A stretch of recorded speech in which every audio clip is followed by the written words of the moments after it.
Magandang araw mga kababos. Narito ang latest news ngayon sa PBA. Junmar Fajardo malungkot sa pagkawala ni Rene Baterbonia. Kate Flores nasa may Magnolia na. At SMB may plan B trade kung hindi nila makuha si Cedric Berfield.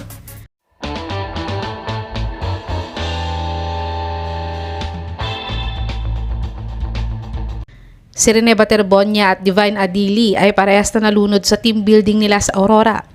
Kaya't dalawang star players agad ang nawala sa Ateneo sa upcoming UAAP 89th season. Kaya't nagpahayag naman ng pagdadalamhati ang mga PBA players gaya ni Junmar Fajardo na sayang daw ang batang ito at nakikiramay siya sa pamilya nila.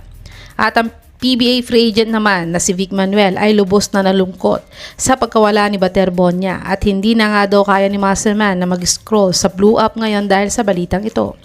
Ganon din naman ang former basketball player turned politician na si Konsehal Paul Artadi na sobrang nagdadalamhati din at nasabi din niyang kalokohan daw ang team building nila kaya't gusto niya itong imbestigahan.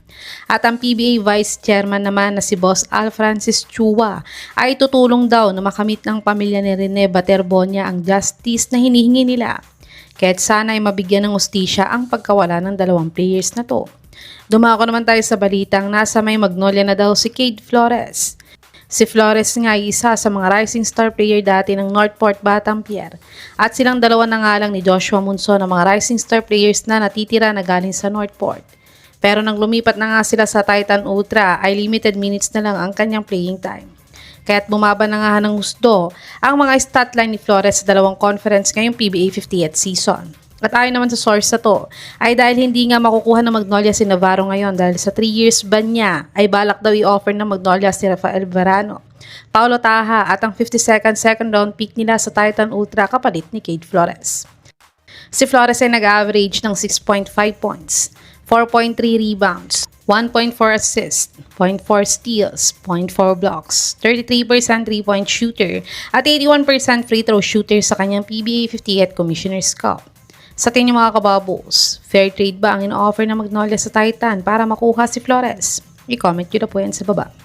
Tumungo naman tayo sa balitang may plan B na trade nga daw ang SMB pag hindi nila makuha si Cedric Berfield next conference. Kaka-acquire nga lang ng SMB sa star player ng Terra Firma Jeep na si Jerica Hanmisi at may kasama pang bonus na rising star na si Paulo Hernandez. At ang ipinalit nga nila dito ay ang former player ng Jeep na si Wami Tiongson at rookie nilang si Chris Miller at ang 52nd second round pick nila. Kaya't madaming fans nga nag-rant na lopsided na naman daw ang trade na to ng SMB. Pero ayon naman sa source na to ay kung hindi nga daw makukuha ng SMB si Cedric Berfield ay ang kasama niya ngayon sa trading block na si Christian David ang tinatarget nila na makuha. Pero wala pang ang trade offer na nabanggit ang SMB sa Blackwater kung paano nila kukunin si Christian David. Kayo mga kababos, ano kaya ang best offer na maibibigay ng SMB sa Blackwater para makuha nila si Christian David next conference? I-comment nyo na po yan sa baba.